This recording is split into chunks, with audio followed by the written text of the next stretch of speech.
तो चलिए आज सीधे इस बेहद दिलचस्प सफर पर निकलते हैं। आज के इस विशेष विश्लेषण में हम 5000 साल पुराने एक ऐसे रहस्य की ओर बढ़ रहे हैं जो जितना भव्य है उतना ही दुखद भी। हम बात कर रहे हैं सिंधु घाटी सभ्यता की, इसके शानदार उदय, इसके सुनहरे दौर और इसके उस रहस्यमयी पतन की जिसने इतिहासकारों को सदियों से उलझा कर रखा है। अब जरा सोचिए, 5000 साल पहले की दुनिया की सबसे उन्नत सभ्यता अचानक बिना कोई निशान छोड़े कैसे गायब हो सकती है? सबसे हैरानी की बात तो यह है कि उस दौर के कोई आलीशान शाही मकबरे नहीं मिले, ना ही किसी बड़े युद्ध के कोई निशान मौजूद हैं, और ना ही कोई ऐसी किताब या ग्रंथ बचा है जो उनकी कहानी सुना सके।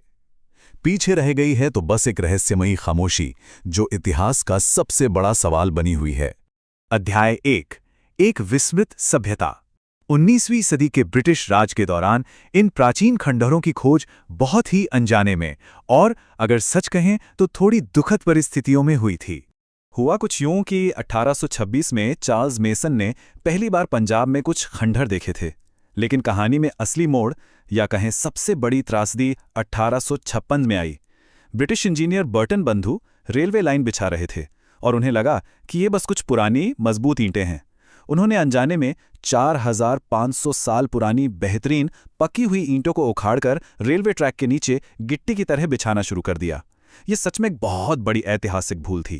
खैर, आखिरकार 1921 और 1922 में जब दयाराम साहनी और राखलदास बनर्जी ने वहां विधिवत खुदाई शुरू की, तब जाके दुनिया को एहसास हुआ कि वो कोई मामूली गांव नहीं बल्कि एक पूरी की पूरी महान सभ्यता थी।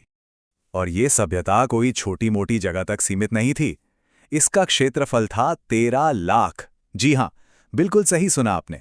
13 लाख वर्ग किलोमीटर का विशाल इलाका। उत्तर में जम्मू से लेकर दक्षिण में महाराष्ट्र तक ये फैली हुई थी। जरा अंदाजा लगाइए, उस समय की प्राचीन मिस्र और मेसोपोटामिया की महान सभ्यताओं को अगर एक साथ मिला भी दिया जाए ना, तो भी यह सिंधु घाटी सभ्यता उनसे कहीं ज्यादा बड़ी थी। अध्याय 2, सभ्यता के बीज, मेहरगढ़। जाहिर है, इतनी उन्नत सोसाइटी रातों रात तो आसमान से टपकी नहीं होगी। ये समझने के लिए कि ये सब शुरू कैसे हुआ, हमें 7000 ईसा पूर्व के बलूचिस्तान की तरफ मुड़ना होगा। इसके विकास का ये सफर काफी दिलचस्प है। 7000 ईसा पूर्व में शिकारी और खानाबदोश लोग बोलन नदी के पास बसने लगे। धीरे धीरे उन्होंने गेहूं और जौ उगाना शुरू किया और कच्ची ईंटों के घर बनाए। फिर 3300 ईसा पूर्व तक आते आते हम प्रारंभिक हड़प्पा चरण देखते हैं। यहाँ दीवारों वाले कस्बे बनने लगे थे और तांबे जैसी धातुओं का इस्तेमाल शुरू हो गया था। दिलचस्प बात यह है कि इसी दौर की कब्रों में मृतकों के साथ औजार और आभूषण भी दफनाए गए हैं, जो मौत के बाद के जीवन में उनके पक्के विश्वास को दिखाते हैं। अध्याय 3, उन्नत शहरी तकनीक। लगभग 2600 ईसा पूर्व के आसपास ये सभ्यता अपने एकदम स्वर्णिम युग में प्रवेश कर गई। अगर आज हम मोहनजोदड़ो की सड़कों की एक कल्पना करें तो वहां की इंजीनियरिंग सच में दिमाग घुमा देने वाली है। अब इस स्लाइड में जो बात वाकई दिलचस्प है वो ये है कि ये लोग अपने समय से कितना आगे थे। एकदम सीधी ग्रिड अलाइनमेंट वाली सड़कें और उनके किनारे पकी हुई ईंटों से बने 2 से 3 मंजिला घर, और तो और हर घर में अपनी एक प्राइवेट रसोई, अपना कुआं और बेहद उन्नत इंडोर टॉयलेट सिस्टम मौजूद था।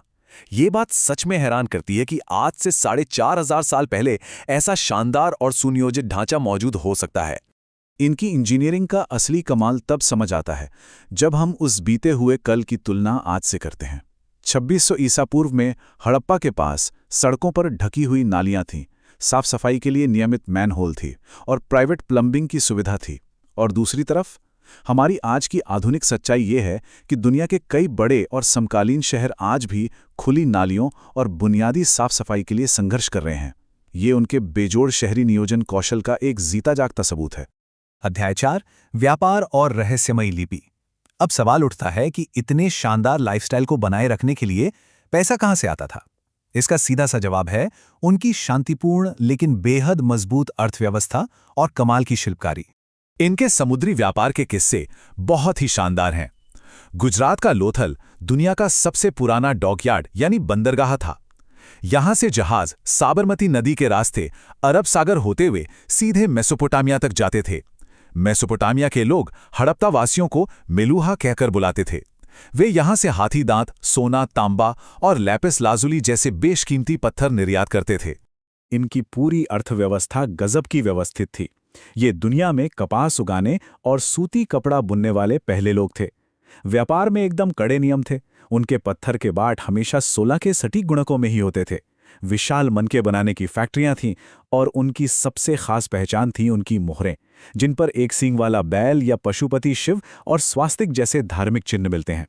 लेकिन सबसे ज्यादा परेशान करने वाली बात क्या है? वो ये कि इन मोहरों पर जो लिपि लिखी है उसे आज तक दुनिया का कोई भी इंसान या कंप्यूटर पढ़ नहीं सका है। वो रहस्य आज भी अनसुलझा है। अध्याय 5 जलवायु परिवर्तन और पतन।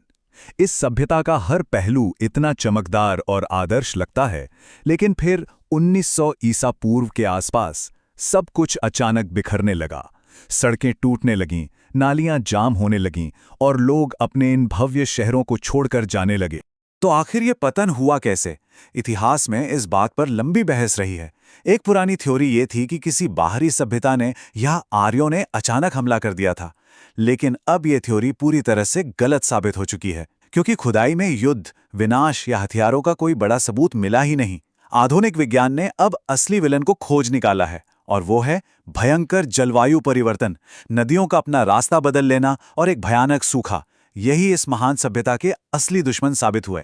और देखिए, ये कोई एक ही दिन में होने वाली घटना नहीं थी। ये एक बेहद धीमा और दर्दनाक पतन था। इसे एक डोमिनो इफेक्ट की तरह समझिए। सबसे पहले महान सरस्वती नदी सूखने लगी और सिंधु नदी में विनाशकारी बाढ़ें आने लगी। फिर बारिश का पैटर्न बदल गया, बारिश कम होने लगी, जिससे पूरी कृषि व्यवस्था चरमरा गई। जब खेती ही चौपट हो गई तो जाहिर है व्यापारिक अर्थव्यवस्था पूरी तरह से ठप हो गई।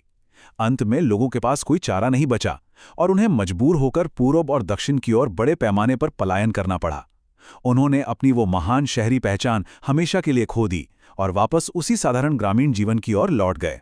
अध्याय 6 आज के लिए एक चेतावनी। प्राचीन काल के इस भयंकर जलवायु संकट की तुलना आज हम जो ग्लोबल वार्मिंग का सामना कर रहे हैं उससे करना बिल्कुल लाजमी है। तो यहाँ सबसे महत्वपूर्ण बात यह है कि उन्होंने जलवायु परिवर्तन का डटकर सामना किया, लेकिन अंततः वो हार गए। आज उनके ये खामोश खंडर हमारे लिए एक बहुत ही कड़ी चेतावनी है। जरा सोचिए, इतनी उन्नत तकनीक, ऐसी बेमिसाल इंजीनियरिंग और एक पूरी तरह से शांतिपूर्ण समाज होने के बावजूद जब प्रकृति ने करवट ली तो वो पूरी तरह से बेबस साबित हुए। और बस यही बात हमें आज के इस विश्लेषण के सबसे अंतिम और सबसे चुभने वाले सवाल पर ले आती है। आज जब हमारी आधुनिक दुनिया बिल्कुल उसी ग्लोबल वार्मिंग, सूखती नदियों और तेजी से बदलते मौसम के भयानक संकट से जूझ रही है, तो क्या हम हड़प्पा की इस खामोश चेतावनी पर ध्यान देंगे, या फिर हमारे ये चमकते हुए उन्नत महानगर भी किसी दिन बस एक रहस्यमयी इतिहास बनकर मिट्टी में दब जाएंगे? ये एक ऐसा सवाल है जो हमें सोचने पर मजबूर करता है कि आखिर प्रकृति के साथ संतुलन बनाए रखना हमारे अपने वजूद के लिए कितना जरूरी है।